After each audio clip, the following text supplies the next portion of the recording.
Hello everyone, তোমরা সবাই কেমন আছো? আশা করছি তোমরা সবাই ভালো আছো, আমিও ভালো আছি। আমি চলে এসেছি আবার একটা নতুন ব্লগ ভিডিও নিয়ে। এটা হচ্ছে পুরুলিয়ার লাস্ট ব্লগ ভিডিও। তোমরা আগের বারে কিছুটা দেখেছিলে আর আজকে পুরো শেষটা দেখাবো। আর আমরা চলে এসেছি আবারও পাহাড়ে, কারণ পুরুলিয়া এখানে শুধুই পাহাড়, পাহাড় ছাড়া আর কিছু দেখার মতো নেই। এটা দিয়েও পাহাড়ে ওঠা যায়, আমরা এটা দিয়ে উঠিনি, কারণ এই পাহাড়টা নাকি শুনেছি পুরোটাই ঠাকুর, সেই জন্য অনেকেও ওঠে না, জুতো পরে ওঠে না, খালি পায়ে ওঠে। আর আমরা জুতো পরেছিলাম বলে ওই জন্য উল্টো সাইড দিয়ে উঠেছিলাম। তো এখন আসছে বৌদি, অনেক আস্তে আস্তে, আর এখানে হচ্ছে পোজ দিচ্ছে। পাহাড়ের পুরো ওপরে আমরা উঠিনি, কারণ ওপরে কিছুটা ওঠার পরেই দেখছি শুধু জঙ্গল, তাও আমরা অনেকটাই উঠেছিলাম। আর এখান থেকে জাস্ট ভিউটা দেখো। আর এটাই সেই ঘোড়াটা, আর ও পাশ দিয়ে আসছে, ওর পাশেই দেখো সাদা মতো ঘোড়া, ওটাই হচ্ছে ঠাকুর। যেখানেই যায় না কেন ফটো তো আমাদের তুলতেই হবে, সেই জন্য দাদারা চশমা টশমা পরে ফটো তুলছিল, আমরাও অনেক ফটো তুলেছি। আর এখান থেকে রাস্তাটা তো খুবই সুন্দর লাগছিল, আর আমরা যেদিকে তাকাচ্ছি সেদিকেই শুধু পাহাড় ছিল, আর ওপরে ভীষণ হাওয়া হচ্ছিল পাহাড়ের উপরে। আমরা একটু ঘোরাঘুরি করার পর বাড়ি চলে আসি। বাড়ি আসতে রাত হয়ে যায়। রাতে এখানে বিয়ের এটা নিয়ম যে সামনে বাজনা বাজাতে বাজাতে আসবে, আর এরা বাজিয়ে বাজিয়ে পেছন দিকে হাঁটবে।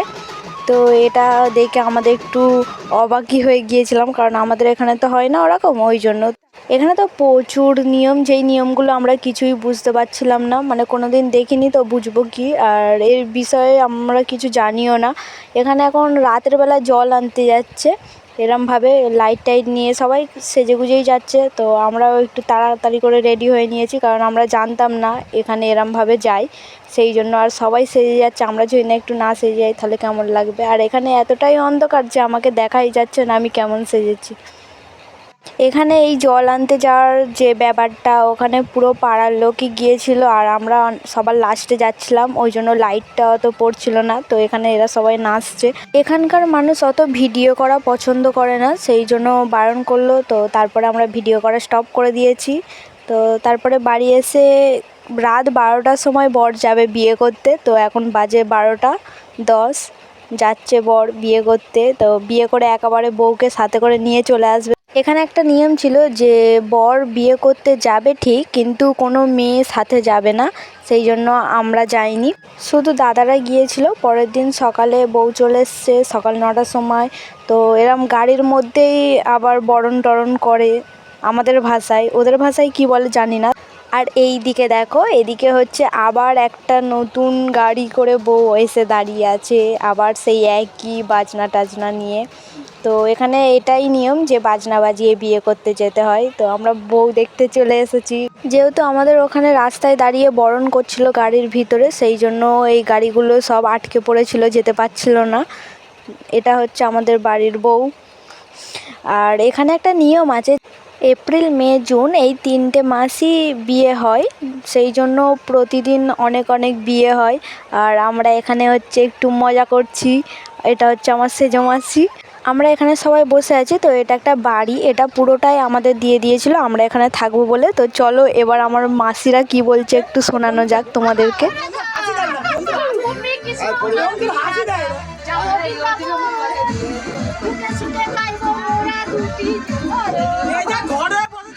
এরপরে আমার মাসি একটু নাচ করলো, নাচ করার পর আবার একটা গান করলো। তো গানটা আমি শোনাতে পারিনি পুরোটা, কারণ ক্যামেরা অন করতে করতেই গানটা বলা শেষ হয়ে গেছে হাফটা। তো চলো তোমাদেরকে গানটা শোনানো যাক। এখন হাসির পাঠ চলছে, তারপরে এখন হচ্ছে নাগিন ডান্স করছে, নাগিন গান চালিয়ে সবাইকে জোর করে করে নাচ করাচ্ছে। আমরা তো এখন ডান্স করিনি, সেই জন্য আমরা শুধু দাঁড়িয়ে দাঁড়িয়ে ভিডিও করেছি আর মজা নিয়েছি। এরপরে যেই ডান্সটা আছে তোমরা শুধু জাস্ট দেখো। আমরাও ডান্স করেছি, আমার কাছে ডান্সের কোনো ভিডিও ক্লিপ নেই, সেই জন্য তোমাদের দেখাতে পারলাম না। তো ফটো আছে, তো ফটোটাই দেখাচ্ছি। আর আমার ভিডিওটা কেমন লাগলো তোমরা অবশ্যই কমেন্ট করে জানাবে। আর যদি ভিডিওটা ভালো লেগে থাকে তাহলে অবশ্যই সাবস্ক্রাইব করবে। দেখা হচ্ছে অন্য কোনো ভিডিওতে। টাটা।